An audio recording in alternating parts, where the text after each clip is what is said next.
नमस्कार, स्वागत है आपका इन खबर में। मैं हूं उर्वशी सिंह आपके साथ। समाजवादी पार्टी के प्रमुख अखिलेश यादव का दुख इस वक्त गठबंधन को लेकर छलकता नजर आ रहा है। ऐसे में कांग्रेस के नेता कमलनाथ की तरफ से भी अखिलेश यादव को लेकर दिए गए बयान से भी वो काफी भड़क गए हैं। यूपी के पूर्व मुख्यमंत्री ने कहा कि मध्य प्रदेश में कांग्रेस के लोग बीजेपी से मिले हुए हैं और अगर पता होता कि कांग्रेस विधानसभा में गठबंधन नहीं करेगी तो कभी वो उनका फोन भी नहीं उठाते। दरअसल मध्य प्रदेश विधानसभा चुनाव को लेकर कांग्रेस नेता कमलनाथ अपने गृह क्षेत्र छिंदवाड़ा के दौरे पर थे। इस दौरान पीसीसी चीफ ने मीडिया से कहा कि माहौल बहुत अच्छा है। टिकट घोषित होने के बाद फोन कॉल्स आ रहे हैं और लोग बता रहे हैं कि काफी उत्साहित हैं वो इसको लेकर। हम उम्मीद से भी बेहतर संख्या में जीतेंगे।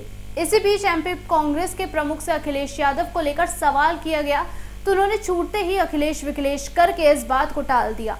इसी बीच कांग्रेस के बर्ताव से समाजवादी पार्टी के प्रमुख अखिलेश यादव अब परेशान नजर आ रहे हैं। उन्होंने मीडिया से बातचीत के दौरान एमपी असेंबली इलेक्शन को लेकर क्या कहा, देखें इस वीडियो में। जिस तरह से सर वादा खिलाफी हुई है मध्य प्रदेश में, तो क्या उस बाकी राज्यों में भी इलेक्शन अभी प्रपोज्ड है, तो उसकी वजह से और जगह भी सोचना, क्योंकि एक जगह वादा खिलाफी हो गई है। कमलनाथ से जब पूछा जा रहा है तो वो भी इस चीज को इग्नोर करते हुए नजर आए। देखिए, कांग्रेस पार्टी को साफ करना चाहिए था। मेरा मानना यह है कि अगर आपको सीट नहीं देनी थी तो समाजवादियों से बात नहीं करनी चाहिए थी।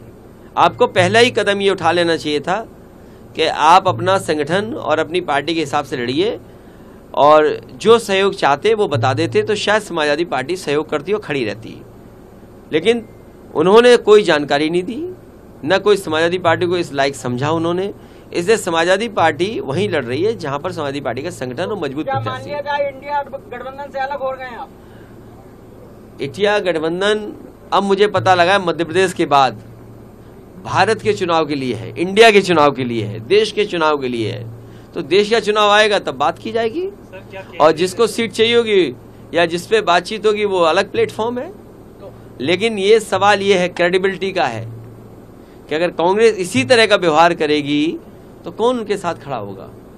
इसलिए मैं कोई राय सुझाव नहीं दे रहा हूं कांग्रेस पार्टी को, लेकिन देश के सामने बड़ी चुनौती है। बीजेपी बड़ी पार्टी है, बीजेपी बहुत ऑर्गेनाइज्ड दल है, इसलिए उसके मुकाबले के लिए कोई भी कंफ्यूजन किसी दल के अंदर नहीं होना चाहिए। अगर कंफ्यूजन के साथ आप चुनाव लड़ोगे बीजेपी से तो आप कामयाब नहीं होगे। कांग्रेस के बड़े नेताओं से बात करेंगे क्या आप इस संबंध में?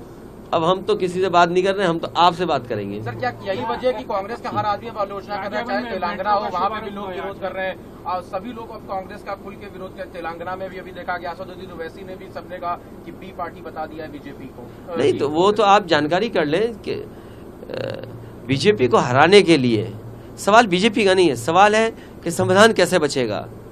मध्य प्रदेश विधानसभा को लेकर पूछे गए सवालों पर अखिलेश यादव ने साफ कहा कि अगर कांग्रेस को विधानसभा चुनाव में सीट नहीं देनी थी तो उनको समाजवादी से बात भी नहीं करनी चाहिए थी। वहीं अगर कांग्रेस का मकसद किसी तरह का सहयोग लेना था तो वो भी उन्हें पहले ही साफ कर देना चाहिए था, तब समाजवादी पार्टी पूरी तरीके से सहयोग कर देती। वहीं INDIA को लेकर उन्होंने ये कहा कि उन्हें अब पता चला है कि ये बात तब की जाएगी जब देश के स्तर पर चुनाव होगा और MP इलेक्शन पर इसका कोई भी मतलब नहीं है। उन्होंने कांग्रेस पर कहा कि उन्हें पहले से ही किसी बात का कंफ्यूजन नहीं रखना चाहिए था। चूंकि बीजेपी एक बहुत ही मजबूत पार्टी है तो इस तरह कंफ्यूजन के साथ पार्टी का मुकाबला नहीं किया जा सकता है और ऐसे हम कभी भी नहीं जीत पाएंगे। अभी के लिए फिलहाल इतना ही, जल्द वापस आएंगे तमाम जानकारियों के साथ। तब तक के लिए नमस्कार।